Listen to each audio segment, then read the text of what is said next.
Hello dear students, आज हम पढ़ रहे हैं सेकेंड ग्रेड एग्ज़ाम के लिए हिंदी में। अपना सिलेबस चेंज हुआ है, जिसमें खून का टीका यादवेंद्र शर्मा के द्वारा लिखा हुआ उपन्यास हमारे सिलेबस में ऐड किया गया है, जिसमें राणा हमीर के जीवन पर आधारित यह उपन्यास है। तो आज हम इसकी शुरुआत करते हैं। इसके लेखक हैं यादवेंद्र शर्मा चंद्र।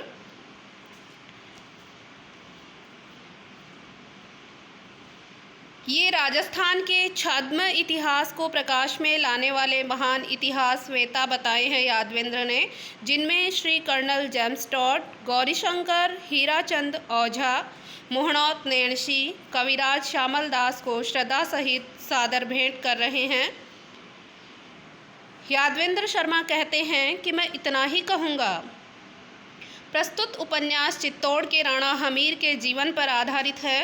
राणा हमीर के जीवन की कुछ घटनाएं बड़ी विवादास्पद हैं, फिर भी मैंने भरपूर सच्चाई के साथ उन घटनाओं का चित्रण करने का प्रयास किया है तथा सभी इतिहासवेताओं के वर्णन के सत्य को ग्रहण करने की चेष्टा की है। अनक सिंह, पवन सिंह और शेरा मेरा काल्पनिक चरित्र हैं।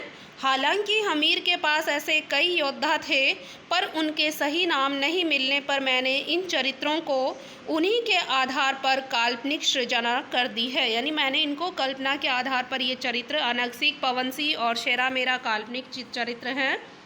उपन्यास में तत्काल की प्रभावशाली घटनाओं का वर्णन आज के पाठकों, छात्रों और देश की भावी पीढ़ी के सामने कुछ नए प्रश्न रखेगी कि प्राचीन भारत के महान शासक अत्यंत दूरदर्शी हुआ करते थे और आज जिन साधनों से देश का पुनर्निर्माण हो रहा है, वे पहले भी यहाँ पर प्रचलित थे।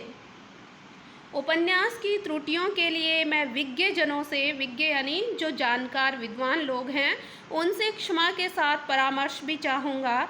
ऐतिहासिक उपन्यास है, वह भी प्रथम, अतः क्षमा का अधिकारी हूँ ही मैं। इस उपन्यास में उन्हीं की सामग्री का उपयोग किया गया है जिन्हें मैं यह उपन्यास समर्पित कर रहा हूँ। हमारा उपन्यास अब होता है शुरू।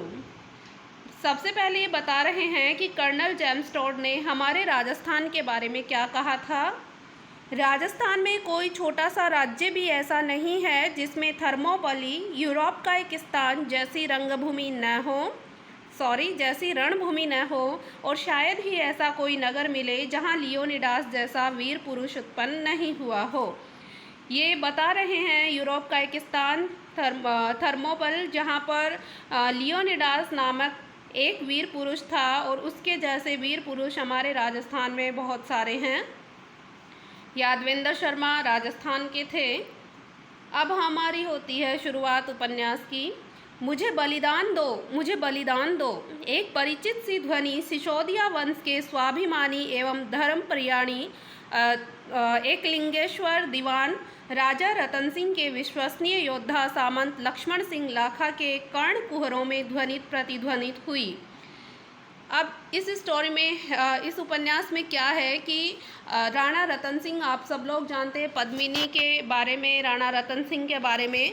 तो राणा रतन सिंह और अलाउद्दीन खिलजी के बारे में यहाँ पर बताया गया है कि राणा रतन सिंह है, उनके विश्वास पात्र सामंत हैं जिनका नाम है लक्ष्मण सिंह, जिनको लाखा के नाम से जाना जाता है। वो अपने राजमहल में सोए हैं और उनके कानों में अचानक से ध्वनि गुंजित हुई, और वो ध्वनि क्या थी कि मुझे बलिदान दो, मुझे बलिदान दो। वे उन्मत्त हो उठे अपने कक्ष में, जहां वे रात्रि के नीरव निस्पंद क्षणों में मेवाड़ की विकट समस्याओं में उलझे हुए निद्रा की आराधना करने गए थे, एक परिचित ध्वनि में पुनः उलझ गए। यानी ये ध्वनि उसको सुनाई दी, और ये ध्वनि ऐसी थी, ऐसा लग रहा था जैसे कि ये ध्वनि उसकी परिचित थी, यानी पहले भी उन्होंने सुनी थी। नीरव निस्पंद यानी जहाँ पर बिल्कुल भी आवाज़ नहीं हो, जहाँ पर बिल्कुल भी कंपन नहीं हो। दीपक उनके सज्जित कक्ष में ज्वलित था, यानी दीपक उनके कक्ष में जल रहा था। मखमली शैया पर वे अर्धशायित थे। अर्धशायित से तात्पर्य है कि अर्ध सोई हुई अवस्था में थे। अभी उन्होंने लंबी अचकन और धोती पहन रखी थी जो हिमसी श्वेत थी, यानी बर्फ के समान सफ़ेद रंग की उन्होंने धोती पहन रखी थी। बाहर एक भृत्य हाथ में खड़ग लिए पहरा दे रहा था। भृत्य शब्द का अर्थ होता है नौकर। नौकर बाहर खड़ग यानी तलवार लेकर पहरा दे रहा था। मुझे राजबलि चाहिए, लाखा उठ खड़े हुए। उन्मादग्रस्त प्राणी की भांति उन्होंने कक्ष को देखा, वहाँ कोई भी नहीं था। उनके गढ़ के बाहर कोई श्वान लंबे स्वर में भौंक रहा था। श्वान यानी होता है कुत्ता। वहाँ पर कोई कुत्ता बहुत तेज आवाज़ में भौंक रहा था। पवन का तीव्र झोंका वातायन से आया, यानी पवन का हवा का तीव्र झोंका आया और दीपक की लौ को लील कर चल गया। लील कर यानी कि अपने साथ लेकर ही चला गया, अर्थात दीपक को बुझाकर चला गया। लाखा के अंग प्रत्यंग में पसीना छूट गया। उन्होंने आकुल हो कुछ बोलना चाहा, तभी झंझा के भयावह हिलोरे आने प्रारंभ हो गए। झंझा यानी तूफान यानी तेज आंधी के हिलोरे आने लग गए। उनका कांपता स्वर उन हिलोरों में इस भांति लुप्त हो गया जिस तरह पगली के अट्टहास में सर्वसाधारण का स्वर खो जाता है। जिस प्रकार से पागल बोलता है तो सब लोग चुप हो जाते हैं, उसी प्रकार से वो भी कुछ कहना चाह रहे थे लेकिन शांत हो गए। प्रचंड तिमिर, भयानक शांति कि बहुत गहरा अंधकार था, अंधेरा था और वहाँ भयानक शांति छाई हुई थी। मुझे रक्त चाहिए, लाखा ने देखा। कुल देवी साक्षात उनके समक्ष खड़ी है। विकराल मुद्रा और विशाल रक्तिम नेत्र, यानी उनकी मुद्रा थी वो विकराल लग रही थी और उनके नेत्र रक्तिम यानी आग के समान, रक्त के समान लाल नेत्र थे। लाखा का सारा तन जड़ हो गया, यानी वो स्थिर हो गए। कठिनता से वे इतना ही कह पाए, माँ चित्तौड़ की रक्षा चाहते हो तो लाखा, तो मुकुटधारी राजपुत्रों का बलिदान दो, अपने आप को महाराणा के लिए बलिदान कर दो। देवी अंतर्ध्यान हो गई। करुण सिसकियां एवं घोर तिमिर देखकर सेवक ने कक्ष में प्रवेश किया और उसने पुनः प्रकाश किया। लाखा जी को अचेत देख वह भयभीत हो उठा और शीघ्रता से वह वहाँ से भागा। लाखा जी 12 पुत्रों के गौरवशाली पिता थे। यानी लाखा के कितने पुत्र थे? तो 12 पुत्र थे। सभी पुत्र पराक्रमी और त्यागी थे, महाराणा के लिए सर्वस्व बलिदान करने वाले थे। ज्येष्ठ पुत्र, तो पूछा जा सकता है उनके बड़े बेटे का क्या नाम था? तो ज्येष्ठ पुत्र का नाम था अरसी। अरसी ने आकर अपने पिता को संभाला, उपचार किया गया। थोड़ी देर में उन्हें चेतना लौटी, यानी वो जागृत अवस्था में आए। वे अर्थ भरी दृष्टि से अरसी की ओर देखकर बोले, अरसी, विगत समर में 8 सहस्त्र वीरों के प्राणों की आहुति से माँ की प्रचंड तृष्णा शांत नहीं हुई कि पहले हमने 8,000 मतलब काफ़ी सारे सैनिक हैं, उनकी आहुति हमने दे दी थी, लेकिन फिर भी माँ की तृष्णा शांत नहीं हुई है। वह मुझे बार बार कहती हैं, जब तक राजमुकुटधारी राजकुमार चित्तौड़ की रक्षार्थ समराग्नि में स्वाहा नहीं होंगे तब तक सिसोदिया वंश का प्रचंड मार्तंड यवन के कोप रूपी बादलों से मुक्त नहीं होगा। कि जब तक राजकुमार चित्तौड़ की रक्षा के लिए समराग्नि यानी समर की अग्नि, युद्ध की अग्नि में स्वाहा नहीं होंगे, तब तक इस सिसोदिया वंश को यवन के कोप से कोई नहीं बचा पाएगा। अरसी कुछ बोले कि अजय सिंह व अन्य पुत्रगण तथा दास दासियां भी आ गए। यानी अरसी कुछ बोलते उससे पहले ही कुछ दास दासियां और पुत्रगण आ गए। सभी लाखा के चारों ओर बैठ गए। एक भृत्य इत्र की सुगंधित वातावरण में फैला रहा था। भृत्य अभी बताया नौकर कि सभी लाखा के चारों ओर बैठे थे। एक नौकर इत्र की सुगंधी वातावरण में फैला रहा था। कुछ दासियां मोर पंख के बने पंखों से हवा कर रही थी। सज्जित कक्ष की प्राचीरों पर लटकती तलवारें दीपकों का तीव्र प्रकाश पाकर दीप्त हो उठी। प्राचीरों यानी दीवारों पर लटकती हुई तलवारें थी, वो प्रकाशित हो गई। दीप्त यानी प्रकाशित हो गई, दीप्तिमान हो गई। क्षणिक गंभीर मौन छाया हुआ था। आरसी गंभीर होकर बोले, गंभीर स्वर में कहते हैं, आपको भ्रम हो गया है पिताश्री। नहीं अरसी, केवल आज नहीं, सदा माँ मुझसे बलिदान मांगती रहती है। अरसी, तुम नहीं जानते, भगवती की आज्ञा को पूर्ण नहीं किया गया तो मेवाड़ जलकर भस्म हो जाएगा। यवन मेवाड़ियों की मान मर्यादा को ध्वस्त कर हमारे गौरव के चिन्ह तक मिटा देंगे। लाखा के सारे पुत्र मौन हो गए। अब वे गाँव तकिए के सहारे बैठते हुए बोले, अब यानी अब वे सारे पुत्र हैं वो तकिए के मतलब उसके आसपास बैठे हुए थे, तो वो बोले खिलजी चित्तौड़ को विजय करके ही सांस लेगा। अलाउद्दीन खिलजी अभी बताया था ये वहाँ पर घेरा डाले हुए हैं चित्तौड़ के चारों ओर, तो कह रहे हैं खिलजी चित्तौड़ को विजय करके ही सांस लेगा। राणा जी अब शक्तिहीन हो गए हैं, यानी जो राणा है राणा रतन सेन वो अब शक्तिहीन हो गए हैं। निरंतर का यह घेरा हमारे लिए भूख प्यास का कारण बन गया, यानी हमारे पास यहाँ अब खाने की सामग्री भी नहीं बची। चित्तौड़ के महाबली अपना शौर्य दिखलाकर स्वदेश अनुराग का अविस्मृत उदाहरण छोड़ गए हैं, यानी पहले के जो राजा लोग थे वो हमारे लिए ऐसे उदाहरण दिए हैं, उन्होंने अपने शौर्य अपनी वीरता को दिखाकर इतना विपुल बलिदान लेकर भी विजय श्री हम पर प्रसन्न क्यों नहीं है। तुम नहीं जानते मेरे पुत्रों, इस शोकातुर वातावरण में रात्रि के नीरव निस्तब्ध क्षणों में माँ का विकराल मुख मुझे कहता है मैं भूखी हूँ, मैं भूखी हूँ। आप शांत रहिए ठाकुर साहब। लेकिन लाखा शांत नहीं रहे। वे तंद्रिलावस्था में यानी अर्ध निंद्रा अवस्था में आतुर व उद्विग्न होकर चौंक उठते और आतंकित दृष्टि से यत्र तत्र देख कर कह उठते, चित्तौड़ के भविष्य की रक्षा करनी है तो माँ को बलि दो। संपूर्ण रात्रि इसी तरह व्यतीत हो गई। प्रभात हुआ, महाराणा के सम्मुख लाखा जी भी हाजिर हुए। समस्त सामंत व सरदार उपस्थित थे। लाखा जी ने अपनी बात पुनः दोहराई। अस्त्र शस्त्रों से सज्जित चित्तौड़ के सारे वीर स्तब्ध खड़े थे। लाखा जी कह रहे थे, चित्तौड़ के सम्मान को बचाना है तो देवी के वचनों का पालन किया जाए। देवी ने मुझे स्वप्न में कहा है कि मैं राजबलि चाहती हूँ लाखा।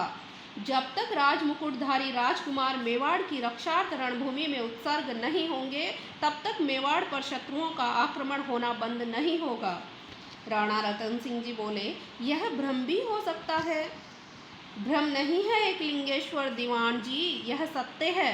वीरों के स्वप्न सत्य में सदा परिणित होते आए हैं, यानी वीरों के स्वप्न हैं वो सत्य में ही बदलते हैं। हमारा धर्म में अपनी कुल देवी से आस्था और विश्वास है कि हमारे धर्म में हम अपनी कुल देवी पर आस्था और विश्वास रखते हैं। यह भ्रम भी है तो कितना गौरवमय भ्रम है। जो व्यक्ति अपनी जननी जन्मभूमि के लिए उत्सर्ग होगा वह कितना भाग्यवान कहलाएगा। आज हमारे समक्ष एक ही जलता प्रश्न है और वह प्रश्न क्या है? मेवाड़ की रक्षा।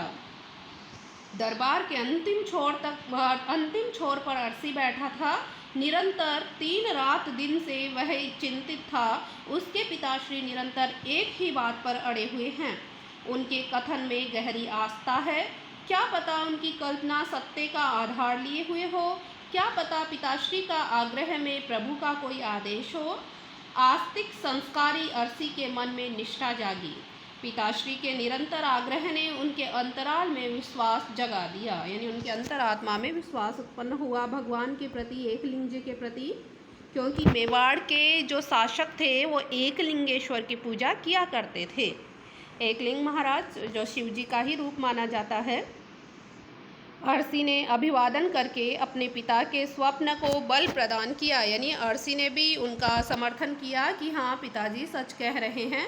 वो क्या कहता है, हम सब ईश्वर पर बड़ी आस्था रखते हैं, अतः हमें उनके कथन को व्यर्थ या स्वप्न समझकर सर्वथा निर्मूल नहीं समझना चाहिए।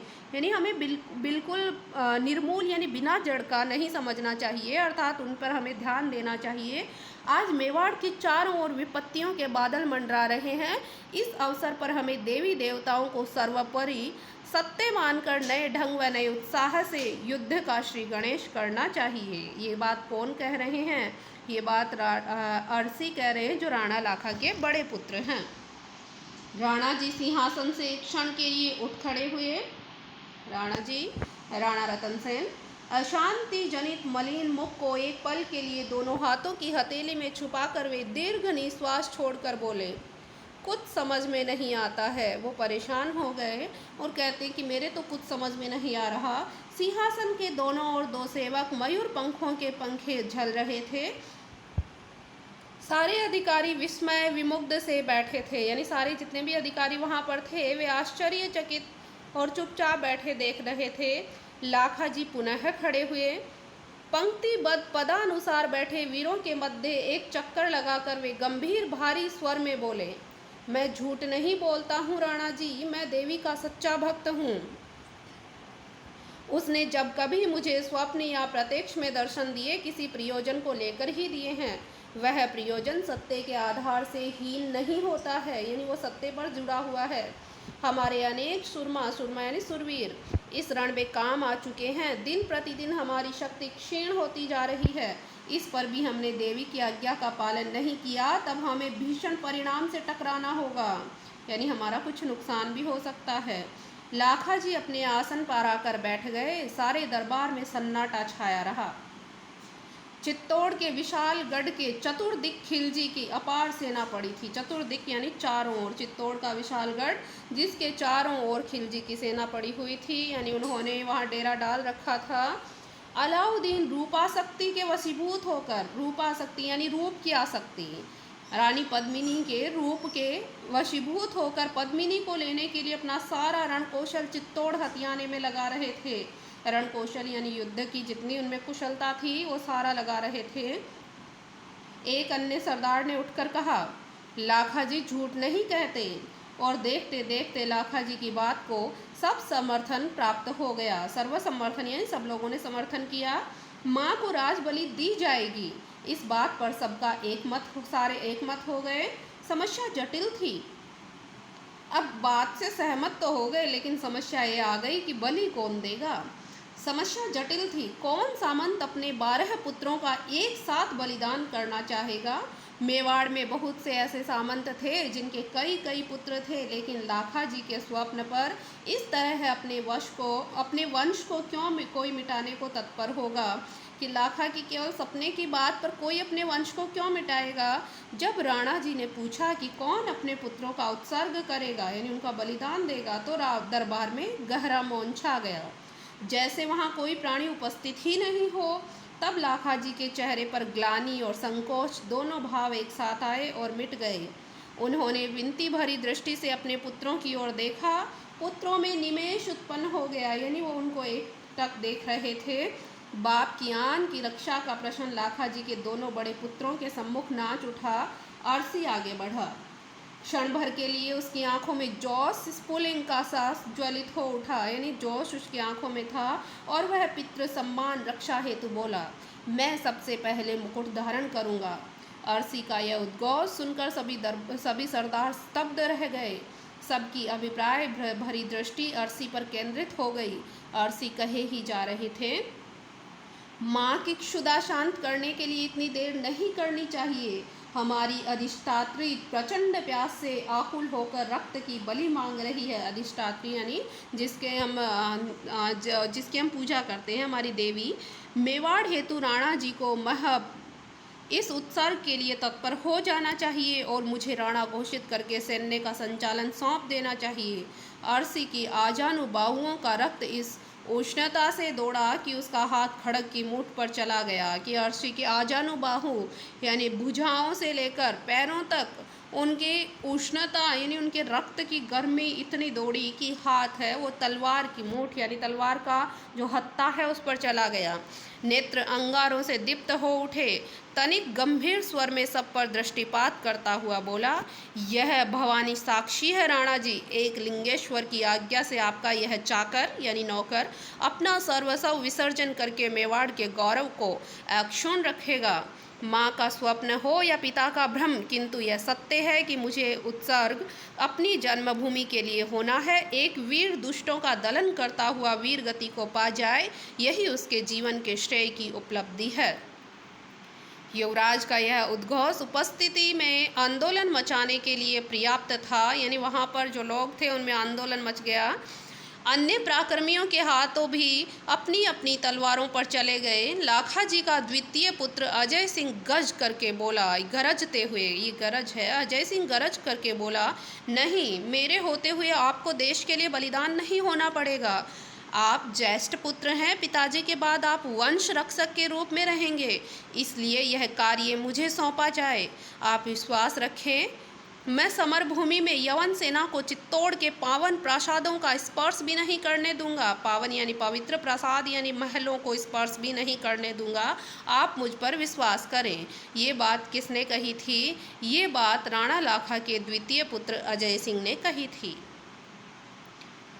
आश्चर्य की एक नूतन लहर सभी सरदारों के हृदय छोरों को स्पर्श करती हुई साबित हुई कि अब आश्चर्य की नई लहर सरदारों के हृदय में दौड़ गई। उत्सर्ग की यह होड़ मुर्दों में जान फूंकने के लिए काफ़ी थी।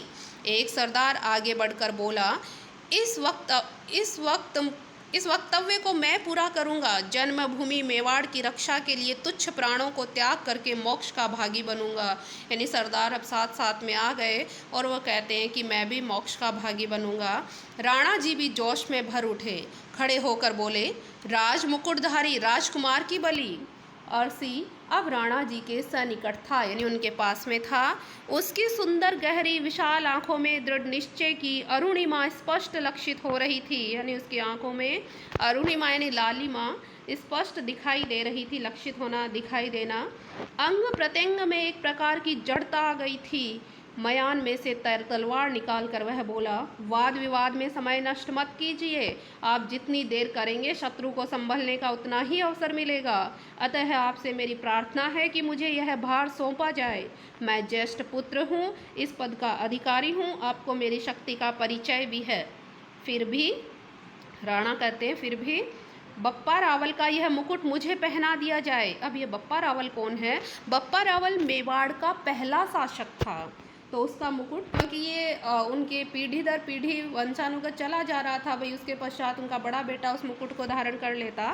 तब कहते हैं उनके अरसी बड़े पुत्र कह रहे हैं, बप्पा रावल का यह मुकुट मुझे पहना दिया जाए। सिसोदिया कुल के सूर्य को सौंप दिया जाए। मुझे मेवाड़ की मान मर्यादा की रक्षा दी जाए। मैं जीते जी पगड़ी को नहीं गिरने दूंगा।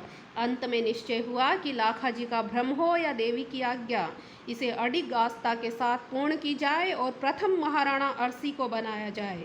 मेवाड़ की संकट स्थिति देखकर यही शुभ होगा कि सारे मेवाड़वासी लाखा जी की बात स्वीकार कर लें और चित्तौड़ पर उत्सर्ग हो जाएं। पता नहीं उनका यह स्वप्न न हो, देव की आज्ञा हो।